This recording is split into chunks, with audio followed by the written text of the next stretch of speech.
अस्सलामुअलैकुम, जय गुरुदेव। जन्नत से सजाई मैंने तेरे लिए, छोड़ दी खुदाई मैंने तेरे लिए। ऐ मेरे खुदा मिल कभी जरा, घूमूं दीवाना बन के तेरे लिए, होना कभी ना जुदा। हेलो दोस्तों, नमस्कार, अस्सलाम वालेकुम। मेरा नाम अब्दुल अंसारी है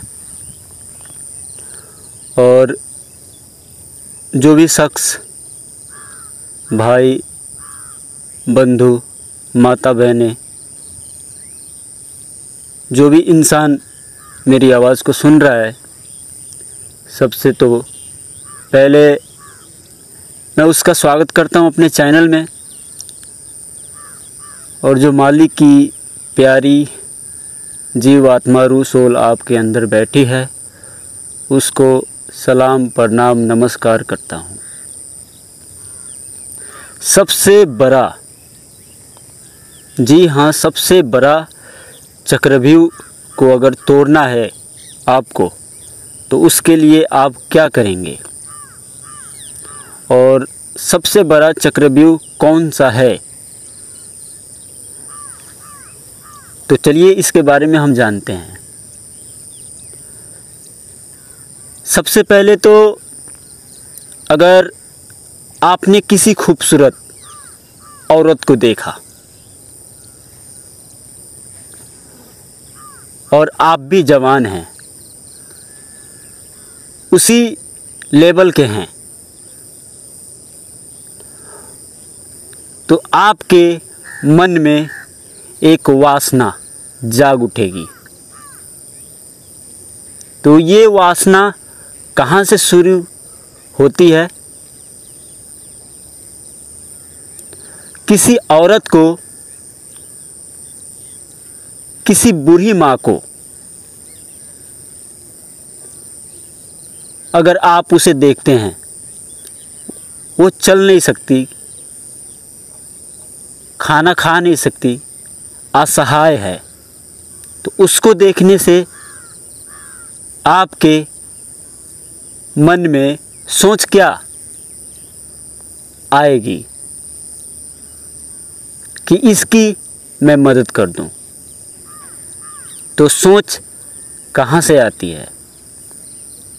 चक्रव्यूह कहाँ से आती है? आपने किसी सुंदर पहाड़ को देखा तो आपका दिल आकर्षित होता है कि उस पहाड़ पे एक दिन ना एक दिन मैं चढ़ के दिखाऊंगा, या वो मेरे पास में होता, मैं उसके पास में चला जाता तो वहाँ के नज़ारे देखने को मुझे मिल जाते। तो वो चक्रव्यूह कहाँ से शुरू हुआ? देखने से। तो सबसे बड़ा चक्रव्यूह अभिमन्यु ने तोड़ा था माँ के गर्भ में, और माँ का गर्भ ही गुरु गर्भ होता है। 9 महीने एक माँ अपने पेट में इस कदर बच्चे को छुपा के रखती है कि उसे पता ही नहीं कि मैंने ही इसे अपने अंदर बचाया है। एक आस्था से बचाने वाला तो वो मालिक है। अगर वो बच्चा कुछ दुनिया में अच्छा करना चाहता है,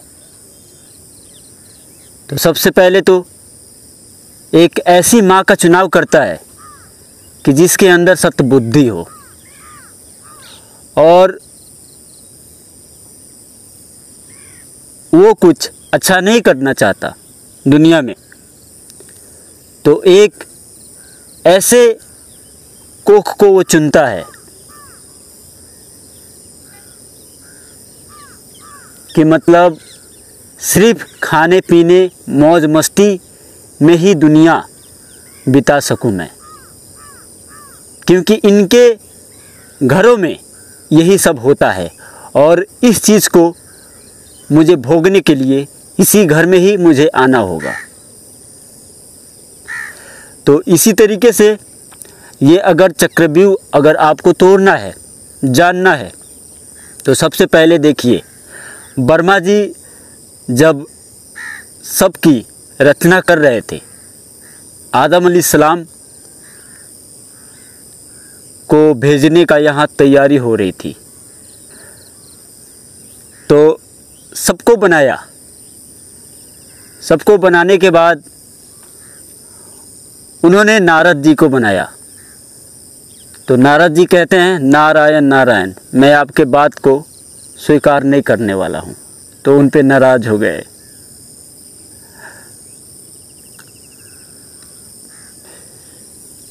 गोस्वामी जी के गुरु महाराज, मुझे नहीं पता, पर मेरे मुर्शिद कामिल कहते हैं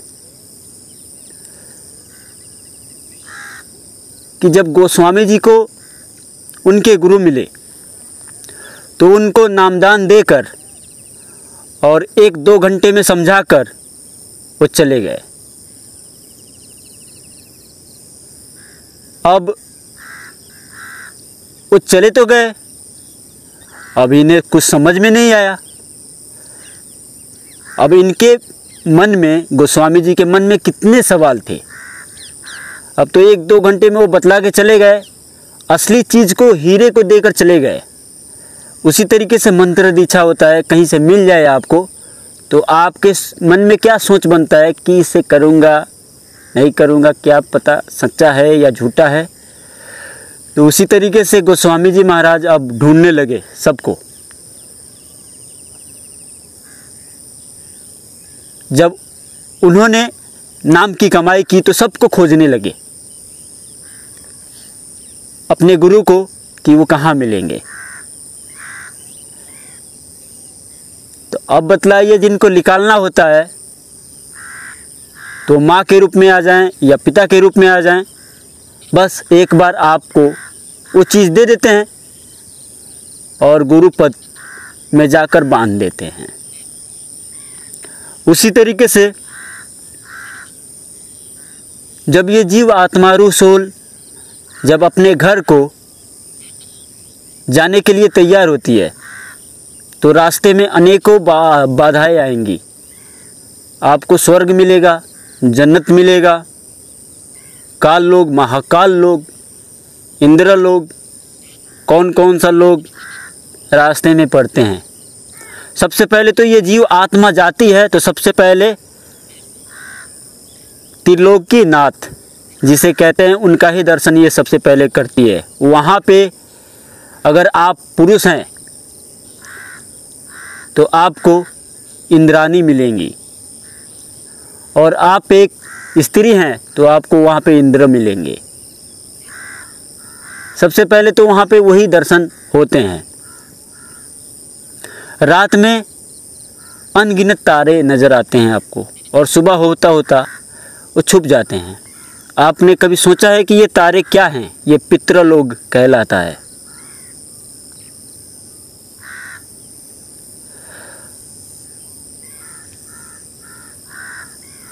तो मेरे दोस्तों, मेरे भाइयों, सबसे पहले तो हमें ये जानना है कि तमोगुण, रजोगुण, सतोगुण ये क्या चीज़ है। अगर सतोगुण आपके अंदर है तो आप सारी की सारी किताबों को छान मारेंगे, चाहे किसी भी धर्म की किताब क्यों ना है। उसमें अगर आपने कहीं बुराई देखी है तो बुराई को बतलाएंगे, अच्छाई देखी है तो अच्छाई को बतलाएंगे। ये सतोगुण का ये गुण है।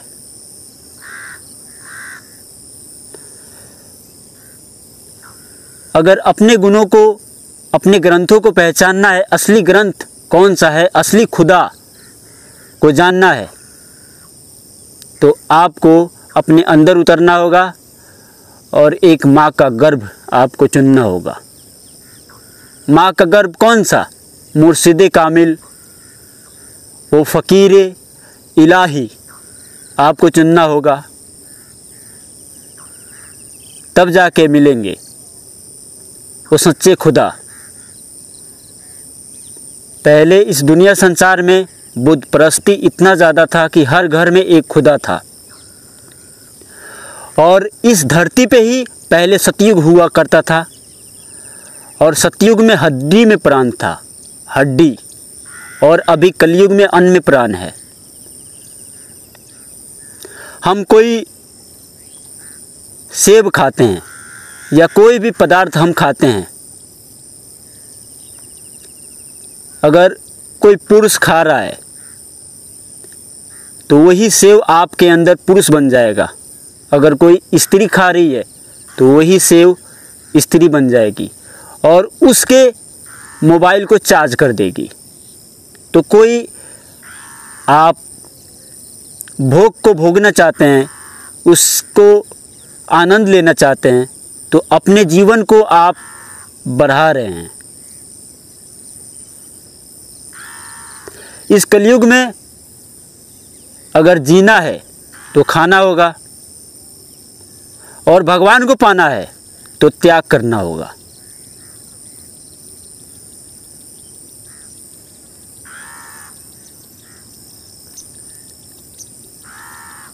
ये बड़ा जटिल प्रश्न है, और इसे समझने के लिए समझ लो कि आपको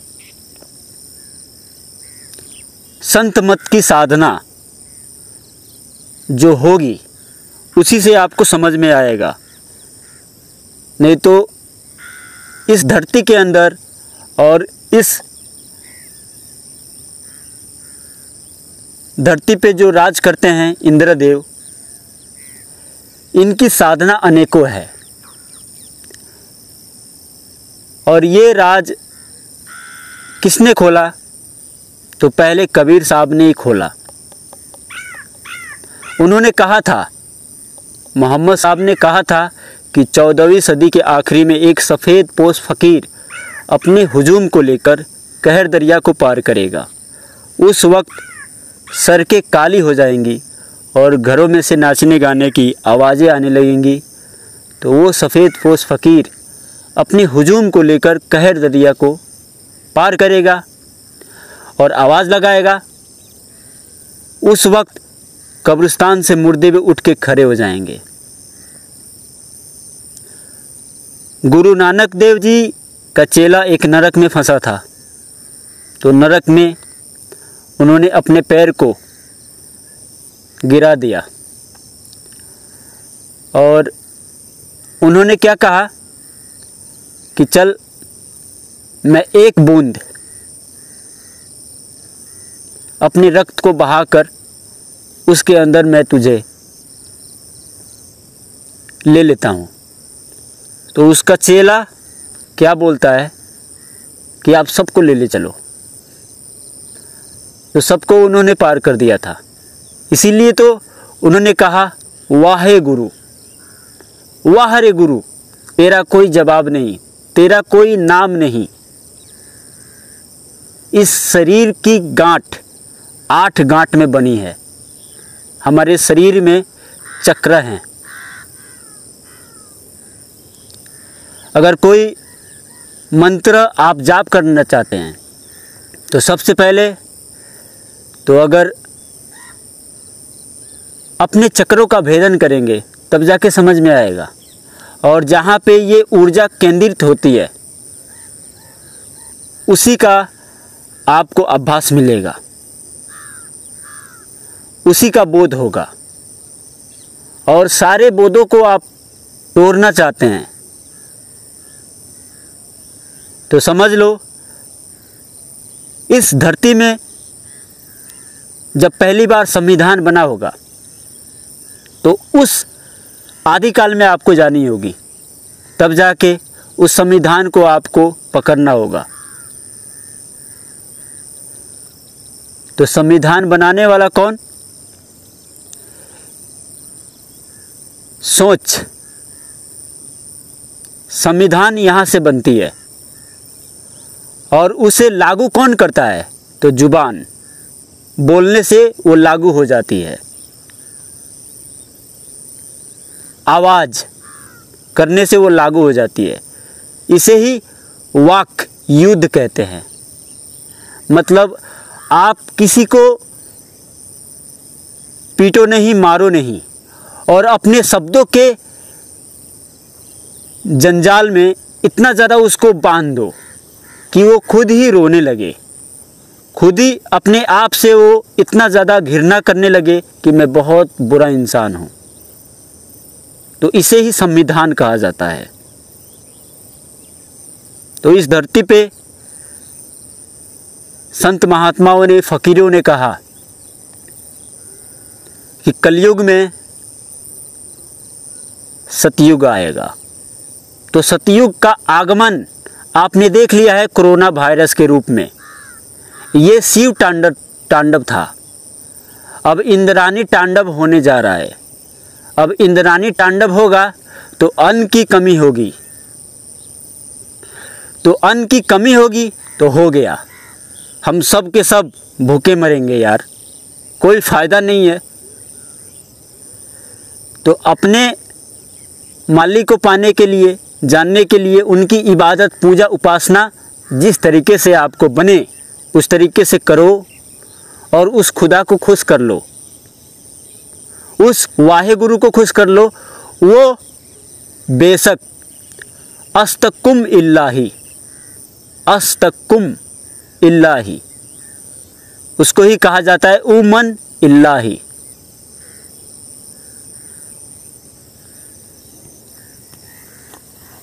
मैंने कल एक इंद्राणी साधना डाली थी। अगर उसे करना चाहते हैं आप तो दीपावली में 16 दिन करके आप देख सकते हैं। पर यार कोई भी साधना करें, जिससे भी लें, अगर आपने उससे बात नहीं की है, उससे कोई संपर्क नहीं किया है, तो मन में एक फीलिंग कर लें,